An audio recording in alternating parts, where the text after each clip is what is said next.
I'm John Goglia. And I'm Greg Fife. And we are the Flight Safety Detectives. We're just two guys who have spent most of their career with the National Transportation Safety Board investigating aircraft disasters and aviation safety issues all over the world. Yep, and this podcast is where we talk about everything from accidents, airplane technology, to the big business of aviation. We live and breathe aviation. My co-host John has been in the aviation business for more than 60 years. He was the first and only airframe and power plant mechanic to get a presidential appointment to the National Transportation Safety Board. And Greg is a former air safety investigator and GO team captain for the NTSB. He's investigated everything that flies worldwide since he started his career 40 years ago. And on top of that, he is a Living Legends of Aviation inductee. So between John and myself, we have over 100 years of aviation safety experience. It's time to buckle up because it's going to be wheels up. Let's get this show in the air. Well, hello, John. It's another episode of Flight Safety Detectives. And I'll tell you, man, it has been a busy week for me this week. I've been coming and going a variety of different places. I picked up a number of new accidents. I also gave a webinar this week trying to demonstrate to everyone that would listen to me how we can curb this accident rate so that I can stay home. I'm getting tired of traveling. And in fact, my friend, I think I've traveled more during our COVID period than before, and I definitely am traveling more now than when I was with the NTSB.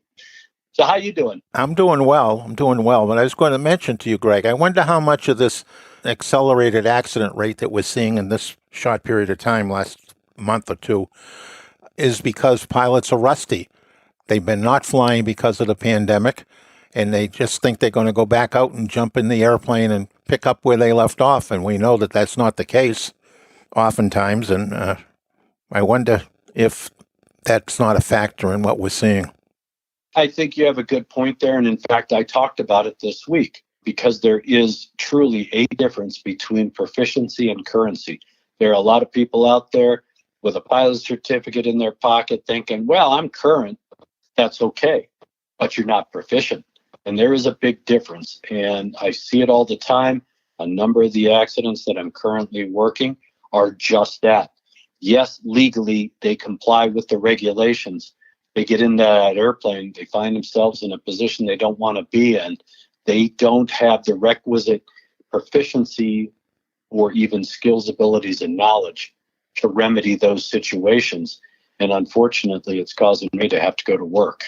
So I'm hoping that maybe that message gets out. And of course, I know that you and I have talked about to the audience, talking about doing a show about just this fact. We talk about it at the end of the shows and asking people to do good pre-flights and being prepared and things like that.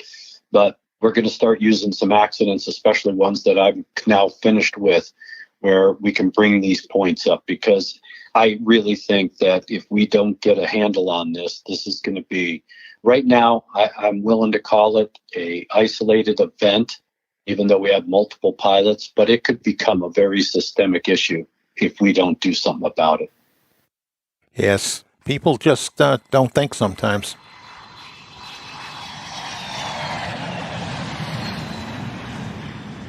Well, before we get started with this show, which I believe is going to be very, very interesting, I would like to remind our listeners that this show is brought to you by PAMA, the Professional Aviation Maintenance Association, as well as Avemco Insurance. And to all of our flyers out there, if you need insurance, if you're renewing, buying a new airplane, or if you need CFI insurance, whatever your insurance needs in general aviation, give Avemco a call, 888-879-0389. They're good people to work with. You can also find them on the web at avemco.com. And they won't insure anybody because they insure Greg. You just love to stick that knife in and turn it a little bit, you know? Yeah, well, I'm only getting even for your Orville and Wilbur Wright jokes that you throw on me all the time. But you know what, John? Sometimes the facts hurt. So, you know, I'm just a fact kind of guy. I don't know what else to say, my friend. Well, fortunately, both of those gentlemen were deceased before I took my first lessons in 1958. I was actually going to look up to see if my first lesson was before the FAA was born, because they were born in 58, but I just don't remember when. Yeah, you fell under those old rules of the Department of Commerce and the CAB and whatever else entity had some sort of finger in the aviation business. So, yes, I did. And it was a lot easier back then. Absolutely. Well, as you said in the opening, I agree with you that we are going to have an interesting show. Again, we try to use this show not only to talk about the tragedies and the accidents and dissecting and getting the lessons learned so that we can give back to our audience with, tips and tricks and lessons and just things that we see as issues that are detrimental or curtail or in fact denigrate and degrade aviation safety. But we also like to try and promote the positive. And we have two very experienced, extraordinary women with us today. John, I will let you introduce our two fine guests. Well, we have two fine guests, as you said, both of which I go back a ways with. One way back with. What? No. You cannot take her down with you to try and show how old you are or how young you are. Don't do that to her. Well, she's a lot younger than I am. I will give her that. There you go. And a lot smarter. All right, so we have a young lady that's the president of TailWinds Communications, as well as a founding member of Women in Aviation. And also, she was a founding member of the Coalition for Aviation Education and served with me on that group back in the 94, 95 area of time. So, Cassandra Bosco, welcome to the show. Thanks, John and Greg. Wonderful to be here. And I, too, was born well after the Wright brothers passed. So there you go. Great, Cassandra. I'm glad you clarified that. Our second guest today is Dr. Becky Lutte from the University of Nebraska at Omaha. She's an associate professor, and we just found out moments ago that I was pinned by Becky at least 20 years ago.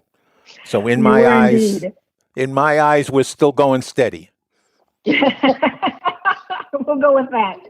Now, well, I just want to remind you all, this is a family-friendly show, John. So we are not going to define what pinned mean other than the fact that you have a very amicable and very pleasant relationship, and I'll leave it at that. Well, we're going to post a picture of Becky pinning me at the podium. Right. Okay. At the podium. So.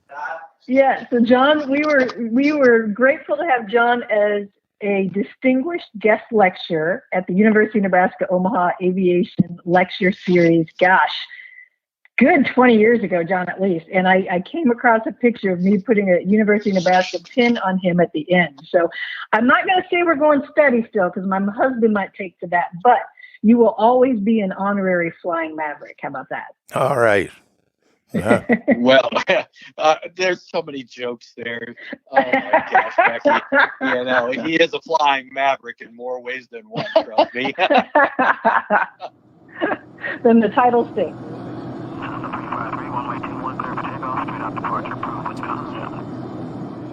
Well, we're happy to have you both on the show.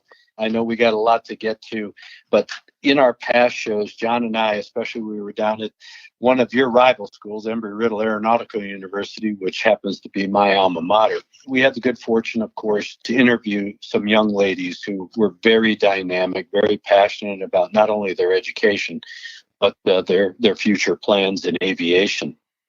And I think one of the first things that I want to start off with is the fact that as an educator, and both of you are educators in different ways, because Cassandra, you with Women in Aviation, they were providing a level of education in a different sense to try and get more women into aviation and aerospace positions.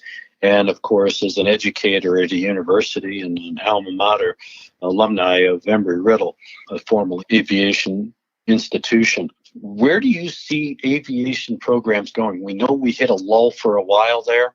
It caused a lot of aviation universities to rethink, do I stay in aviation? I know that Embry-Riddle had that same issue, and they diversified, went a variety of different directions. But then, of course, aviation started to come roaring back. Do you see aviation as something that's going to be continually growing? Are we going to see another lull? And then where does aerospace factor into that dynamic? Yeah, for me, for sure, at the university, we're really optimistic about the continued growth. So we're actually seeing year-on-year increases in enrollment, even through COVID. And I also sit on the board for the University Aviation Association that represents university programs really internationally. And, we're still seeing some good growth and a lot of opportunity for continued enrollment. In fact, some of the conversations we're having is capacity issues. So we're really focused on making sure that we've got the capacity that we need, for example, in flight training and other areas to make sure that we can continue that growth. So, and to your point about aerospace, we're seeing that in all fields across multiple categories within aviation. So a lot of interest is still there. We're building those basic skill sets that will send students to be successful in any of the career fields. And we are diversifying, as you said. I mean, I started at the university, I dare to say how long ago, but if you would have told me when I started that we would have a degree in UAS, who would have thought, maybe that was on the horizon? And we do, and it's growing. And our students, we just graduated our first students, and they're getting good jobs that are paying them some good money. So we're seeing some interesting changes that we're really optimistic. And this is Cassandra. I just want to add that the universities and industry have been working hand in glove for many years now, knowing industry's workforce needs. They've been working directly with the collegiate aviation programs to make sure the schools are putting forward programs and students with the skills they're going to need. So there are two groups, University Aviation Association, as well as the Aviation Accreditation Bureau International. They do annually an industry educator forum where industry and educators get together and talk about, here's our needs, and the schools go, okay, here's what we're going to do to train students to be ready for you. And along those lines, ladies, I'm mentoring several students, graduated high school. Two of them are at Embry-Riddle, one's at an independent university here in Colorado. One of the things that I get asked is there scholarship money? Is there tuition assistance? Because as we all know, aviation is definitely an expensive venture, especially if you don't go to a state-run school, you're at a private university like an Embry-Riddle. And so, of course, a lot of these folks, especially those that are underserved, the underprivileged kids, some of the minorities and that kind of thing, are always concerned with the cost. Are there lots of programs out there that the cost of getting that education shouldn't be a prohibitive factor in their decision making? As a founding board member of Women in Aviation, we started many moons ago with two $500 scholarships that the board members pitched in to make happen. And now Women in Aviation gives out hundreds of thousands of dollars in scholarships every year. Their next cycle for scholarships begins in July. So if there are any students listening, actually any aviation professionals listening, they're for students as well as advanced type ratings and all segments of the industry. There's literally hundreds of thousands of dollars out there and available. And Becky may want to address this, but UAA also has a very rich scholarship program, a very diverse program. Yeah, and I would add on to that, as Cassandra stated, and as you were mentioning, cost is without a doubt a barrier, in particular for the high cost areas like flight training. And I think there's a couple of different things we can do to address that we could do a better job of. Yes, there's a fair amount of scholarship money out there, but we don't do a great job as an industry of making people aware of that scholarship availability. How do you find it? Where do you go to apply? And just getting a little bit better at getting that information out there. So I think we can do a better job of that. The other area, as a university person, I'll tell you, I talk to people in financial aid, and one of the things you hear is that the amount of available financial aid for students hasn't even kept up with the basic cost of the increases in tuition over the years, let alone adding on the cost for things like flight training or maybe aviation maintenance, et cetera. So we've got to really expand student access to things like grants and affordable student loans to help them get them over that hurdle and get access to those funds. So I think in those two areas, there's still a fair amount that we can do to help address that barrier. Along that line, do you see the new norm that we've created to an extent with COVID, online learning? Are we going to see students flocking back to the university property, or is there going to be a shift to more online learning? I know with aviation, you can't learn to fly sitting in your living room. I mean, that's kind of obvious, but some of these other degree programs and, of course, career pathways, can they and will they be utilized to try and draw in more underserved, underprivileged, and minority groups, because it gives them greater access? I think that's a great point, Greg. And I think that that's true. We've learned a lot in COVID. We've learned that we are innovative in this industry. We've learned that we can quickly pivot and make adjustments to do what we need to do, particularly in the area of education delivery and online learning. So I do think that from that learning experience, we can figure out things like how do we do outreach to more youth via an online environment so we can get to more young people with the messages about aviation and also, of course, the education side of it too. So I think in some ways, the students that were on campus before, I have a son that's in our program right now, in fact, in flight training. And then, for the last year, there's been very little on-campus time. And those students want that. They want to get back to really having that college experience. And they're anxious to do so. I'm glad to say we're going that direction for next year. But it's really taught us that we can do things a little bit differently. And I'm probably a good example of that. I actually work for the University of Nebraska, but I live in the Houston, Texas area. And I've worked this way for them for close to 20 years. So I actually commute back and forth. So I've been in the online hybrid course delivery world for a long time. So yes, I think there's a lot of possibility to learn from this past year's experience.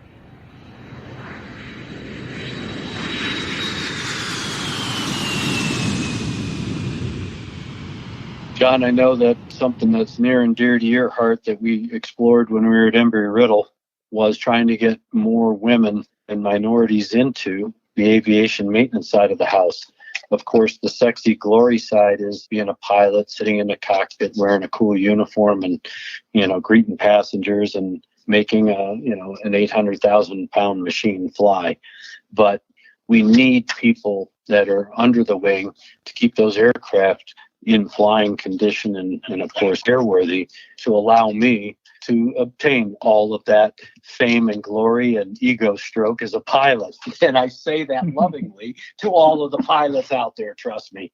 But the fact is that, as you and I have talked about, John, without somebody that I trust to fix my airplane and keep it flying, if you don't fix it, I don't fly.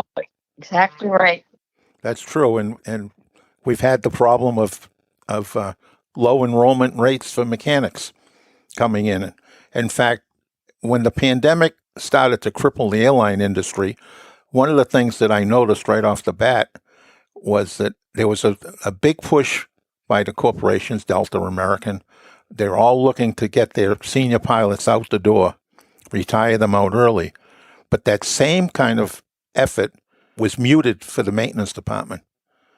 And I was saying, not knowing what was going on, but I was saying when I saw that, they must see something that we don't see, that they're not pushing their maintenance people out. They're trying to hold on to their maintenance people. The number of departures from the maintenance department for the major airlines was very, very, very low. And I believe what it really is the fact that they knew when they came back that they were going to need that manpower to get these airplanes back in the air that they've put out in the farm, so to speak. It takes a lot of effort to bring an airplane back after it's been sitting around for an extended period, and what turned out to be about a year. So it's going to be interesting to see what happens. They're hiring American is hiring, Delta's hiring for maintenance personnel. So it's a different dynamic in that area. In the maintenance programs at University of Nebraska, what are you seeing for your enrollments? Are they still up? So we actually don't have maintenance as part of our curriculum. We do flight, admin, and UAS. But overall, I think you're exactly right. I mean, there's a real need for maintenance technicians overall in the industry. I'm actually working on a project right now that involves a group hire of women maintenance technicians to help address, also the shortage specifically of women in maintenance, which I heard Greg mention. That particular area is the greatest gender gap of all the occupations in aviation. So maintenance technicians, only 2.5% of maintenance technicians are women. So not only do we have a workforce development issue specifically for technicians in general, but certainly targeting women as well. So I'm really excited about this project down in Miami, which I'm doing with AAR Corporation, who has kind of really leaned into this. And they did a group hire of women maintenance technicians, partly funded with some grant work from Lumina and Corporation for Skilled Workforce. And then I come in as the researcher to see what's working. And the goal is, you bring in a group of women together and you've got a greater community of support. And we can learn a little bit more about how that impacts the work environment and whether this is going to help improve recruitment and retention of women in aviation. And what we're seeing, even early on, are really positive signs that they're actually saying that their applications for women technicians are up.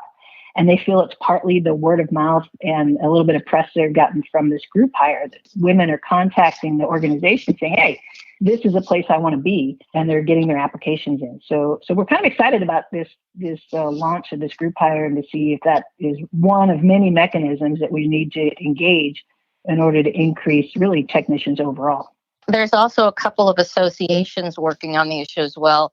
I know you probably work with ATEC, but there's also the Association of Women in Aviation Maintenance. And the Department of Transportation has 2 grant programs right now for workforce development. One is for pilots, but another is for aviation maintenance because they realize how critical that is to the aviation infrastructure. Those are very cool jobs, and you don't necessarily need a 4-year degree. So that also helps with the cost of becoming a skilled worker in the aviation industry. The Aerospace Maintenance Skills Competition, we have been promoting women to come in and compete in those events. And last year, I think we were up to over 30 women, and we try our best to get them in. We've got a team from Canada that came down. So we try our best to encourage the women to come in and test the waters, so to speak, on working in maintenance. But it also, the cost of training is far different than pilot training. And I think that helps attract people from underserved communities. And actually, here's a number from the past, and I don't know if it still holds true or not, but I remember when I served on the ARAC committee, Aviation Rulemaking Advisory Committee, 25 years ago, before I went to the NTSB, and we were told by the FAA that approximately 75% of the mechanics come through the public school system. Community colleges, there's a number of aviation high schools that have maintenance programs. And if that's true, that means that even if it's gone down, I don't know what the number is today, but even if it's gone down, it means that there is an avenue for people to come in and go through a maintenance training program for minimal outlay. I know community college in Seattle has an A&P program. I was recently in Salt Lake City, and they have a community college aircraft maintenance program. So they're out there. So people have to just, if they don't have the money, do a little searching, and they may be able to find one that's not too far from where they are. The state of Connecticut has one in Hartford as well. So they're out there.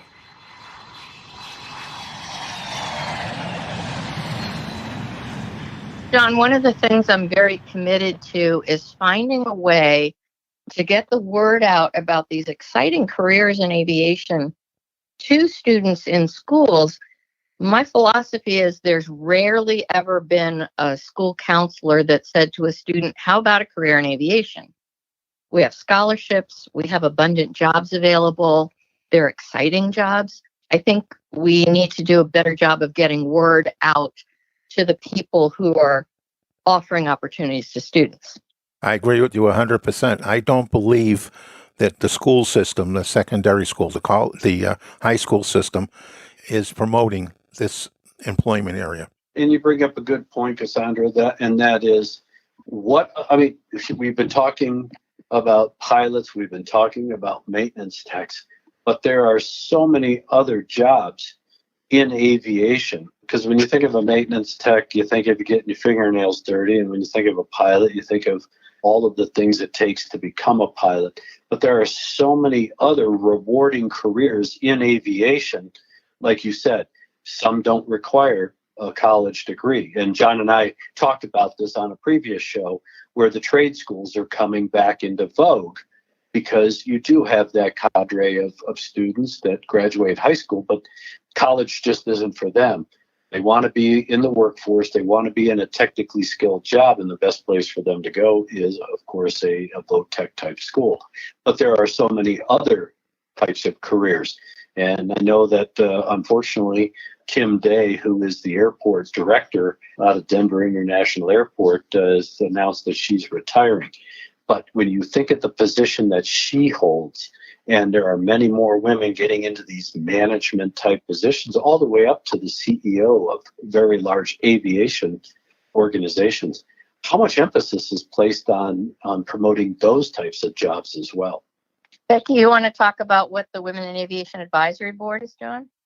Yeah, as a member, I'm a member of the FAA Women in Aviation Advisory Board. And Greg, to your point, we're seeing a need to increase the numbers of women in aviation, throughout the industry. And that's really why the board was created. That's our mission. And it's not just, maintenance and pilots, although those are some of the areas of the greatest gender gap. It's across the board. And it's getting that word out through outreach and other programs that there's multiple exciting, adventurous, great careers out there for women to consider. And how do we best get that information out there? How do we identify, for example, who the influencers are for young women? And how do we make sure that they have the information that they need and the right information, the correct information? And also not just that, but how do we, if we've done outreach and we get a young woman excited about aviation, or young people in general, excited about aviation, how do we sustain the momentum?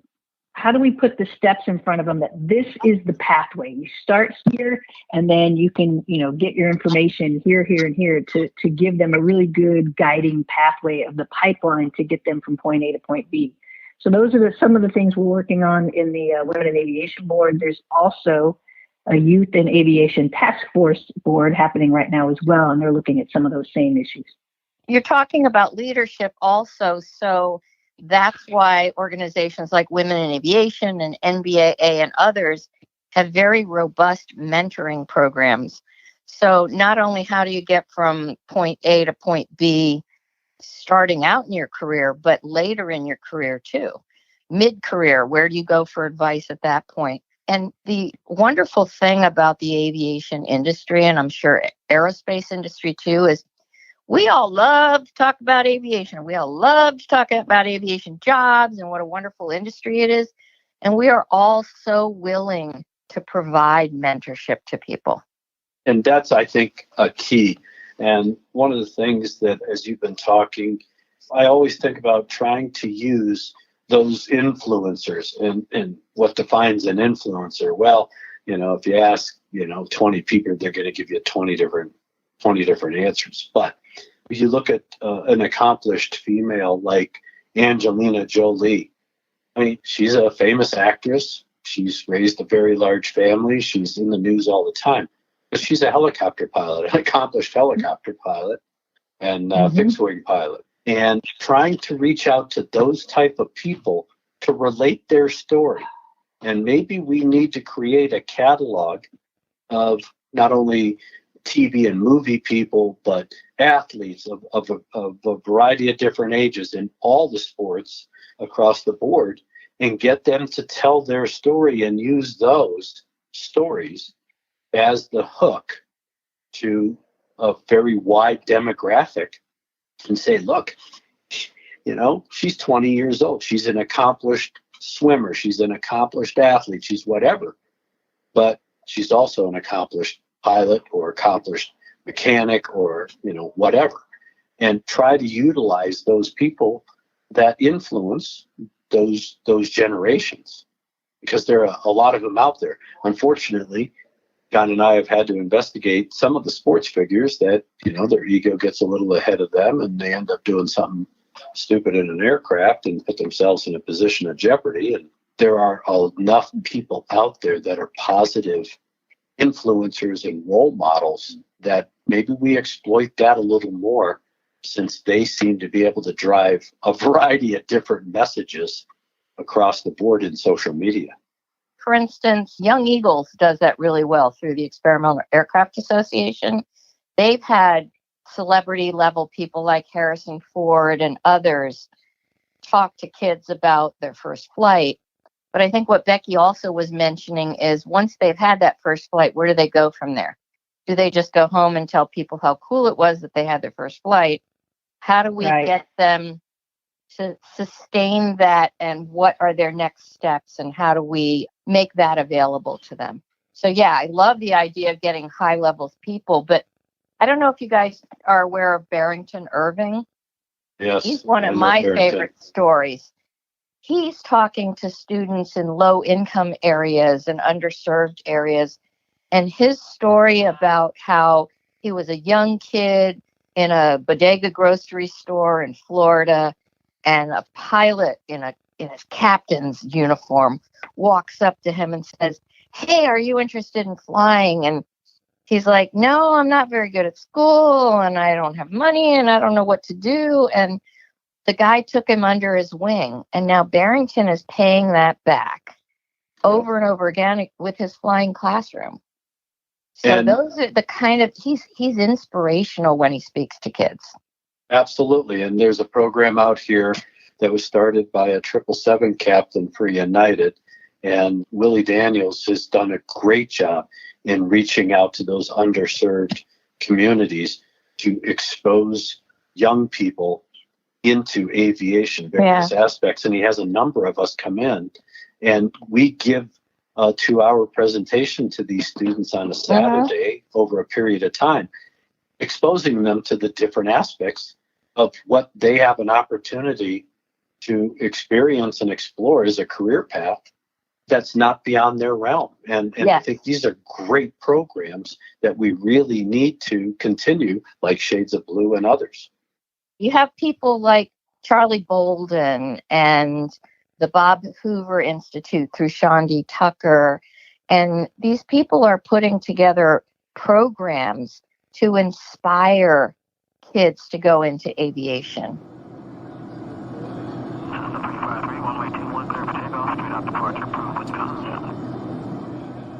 Yeah, and so much of that too, you just gave some great examples of outreach to youth. And I absolutely love that, because we all share that same passion for aviation. And one thing I've learned through doing research in that area of outreach is, if there's one thing I now know for sure, it's with outreach, it's not just about awareness of what's out there, but it's also about empowerment.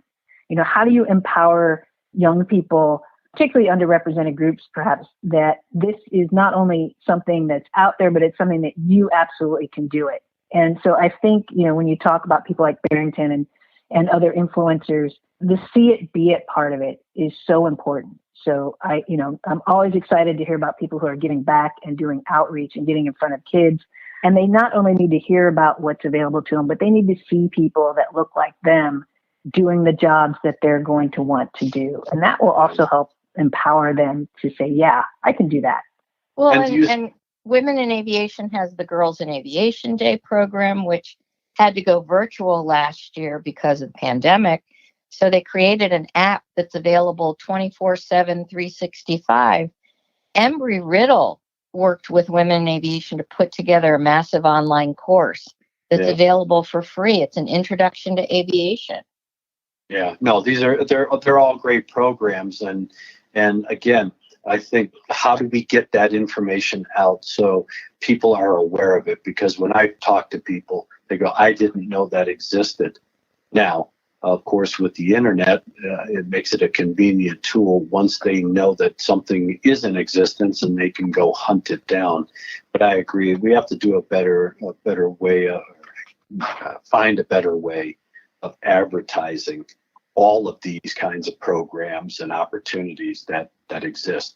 And shifting gears a little bit, do you see that opportunity and that kind of emphasis going more towards the aerospace side now, given the fact that we have privatization and commercial aerospace and things like that with SpaceX and Blue Origin and all of these new companies coming into the mix, launching people into space?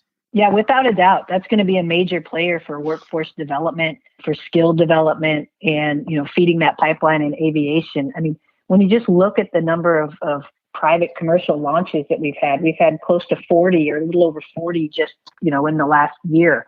So it's just incredible how this has just exploded. And that just means jobs for everybody, all throughout that pipeline, including inspectors on the FAA side that, have to prep it, to everybody that preps and is hands-on with the launch and all the admin support that goes with it. So absolutely, I think you're going to see that as a workforce pipeline for the future.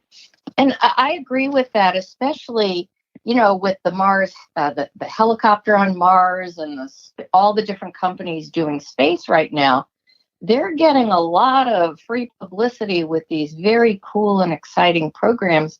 And I'm certain that it's making kids become interested in that again.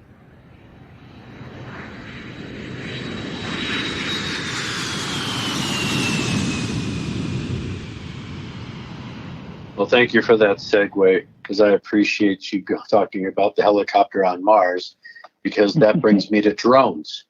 And what is the interest in, of course, women and other minorities into the drones? I mean, they too are going to grow by leaps and bounds. They already have. They're going to continue with commercial, manned and unmanned, vehicles and that kind of stuff.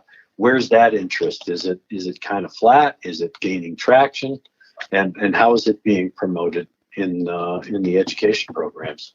It's definitely taking hold. AOPA even has a drone membership, but there's different categories of it. There's, the hobbyist, there's using it in all these different industries, and then there's the aviation and aerospace version, the large commercial use of it and military use. And I think the schools are addressing the need for that. I don't know if UNO has a program, Becky, but I know there are schools doing that work because it's an exciting field for the future. And there is a group called Women in Drones. So they are. There's a group of women in everything. Come on. Come on. Of course there is. Of course there is. There was recently a big drone adventure here in Boston, a worldwide adventure. And I was amazed to find out how the width and breadth of it. And one of the groups that caught my attention, I was totally unaware of it, is Grandmothers That Drone. They actually have a group that Grandmothers That Drone.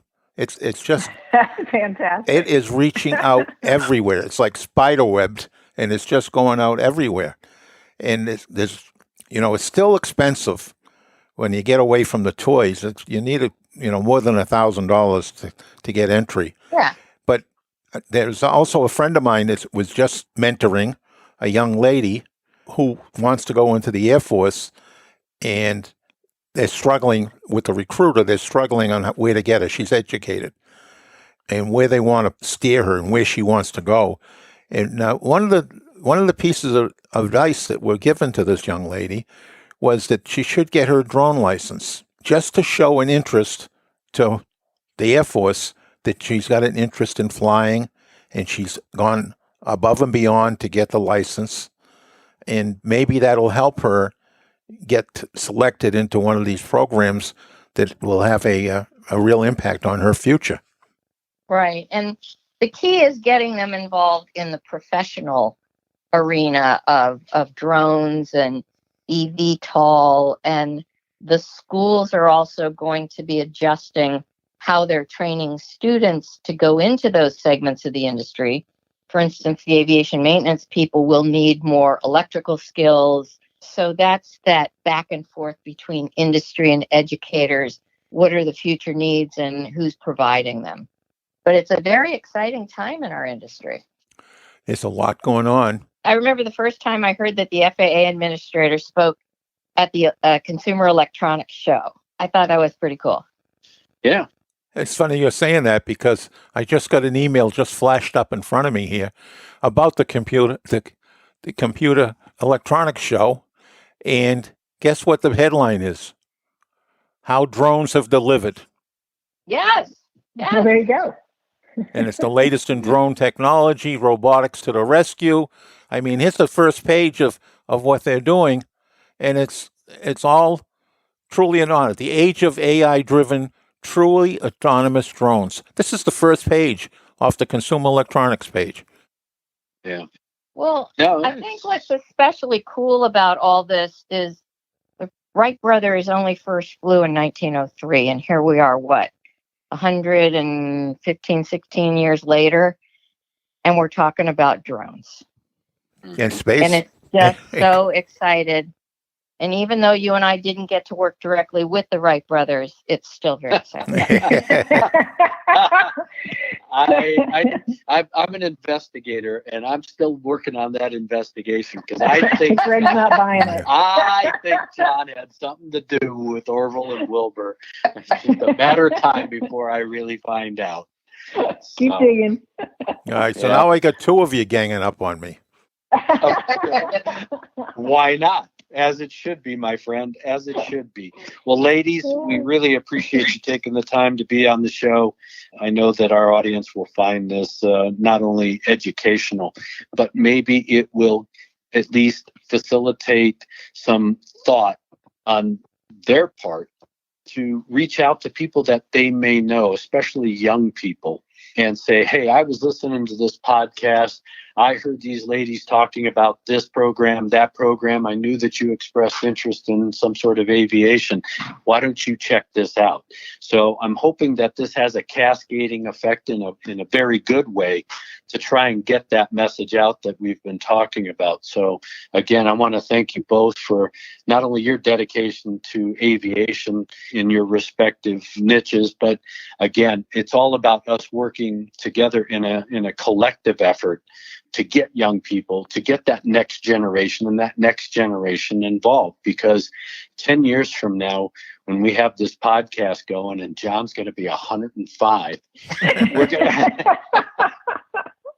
The hits keep coming. Yes, they do. You know, it'll be an interesting subject because we're going to have you both back on to talk about where we came in that 10 years. And then I think it'll be a real exciting show 10 years from now because it's going to have changed so much. So again, we really appreciate you being on the show with us today. Thanks, John and Greg. Thank you so much for having us. This was fun. Yeah, thank you. And for highlighting the conversation. That's great. We really appreciate it. Anytime. And oh, by the way, because you've been on the show, one of those penances that you have to pay for being on our show is the fact that you have now become official friends of the flight safety detectives. Cool. So whenever we need high levels of expertise, we put up the bat signal and we flag you down. We find where you are. You cannot hide. You may be able to run, but you cannot hide. And we will have you back on the show. I thought you would send a drone to our door, Greg. There you go. That's next. Trust me. Thank you so much, gentlemen. It was a lot of fun. Thank you. All right. Thank you. Bye-bye. All right, bye-bye. Bye-bye.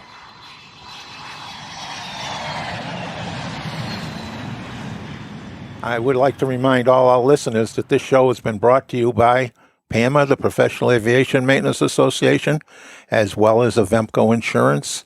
And if you're out there and you need insurance for your airplane, whether you're renewing or you're buying a new airplane, give Avemco a call, 888-879-0389, and you'll actually get a 5% discount just for saying you listen to the Flight Safety Detectives. You can also reach them on the web at avemco.com.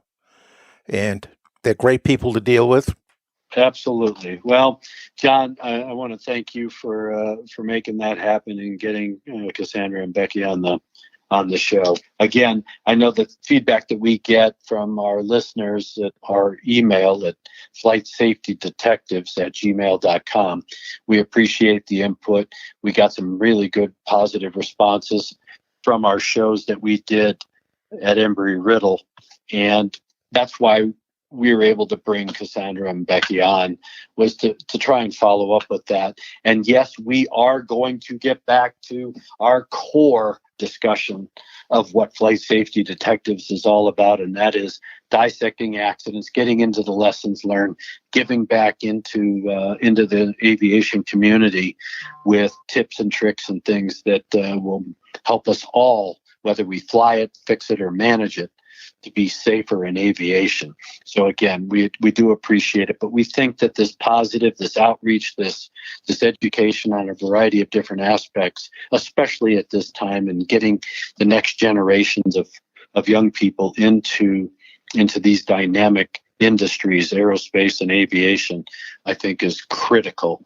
And that's our way of giving back. So with all that being said, my friend, I will give you the last words. Well, everybody, the pandemic is on the decline, but it's not gone. So please, in our personal lives, stay safe. Wash your hands. Don't go inside with large crowds. Wear a mask. Let's get this behind us. And if you fly, do a good job of pre-planning. If you haven't flown recently, fly with somebody. We have looking at an increased spike in accidents over the recent past month or so, 2 months, and we're asking ourselves the question, is this a result of rusty pilots? Pilots who believe that they could just go out and pick up where they were a year ago and start flying. And it's not clear, the picture's not clear if that is a factor in it or not. It's definitely a question on the table. So please, if you haven't flown, fly with somebody who is current. All right, fly with an instructor. Don't take unnecessary risk. All right, and if you go out, make sure you do a good pre-flight. You know, if the airplane's been in maintenance, make sure you really look it over. We're getting ready for one of our podcasts to talk about an accident, a fatal accident that had just that, an airplane that was in maintenance and came out and had a problem in flight, only a few minutes in flight, and crashed and killed the pilot. So we're going to talk about that probably in our next podcast, as we're gathering all the pieces together right now. So please pay attention and stay safe in whatever you do. To listen to more episodes of the show, go to flightsafetydetectives.com or the Professional Aviation Maintenance Association at PAMA.org, and wherever you find your favorite podcasts. Catch us next time when John Goglia and Greg Fife talk about all things aviation. Thanks for listening.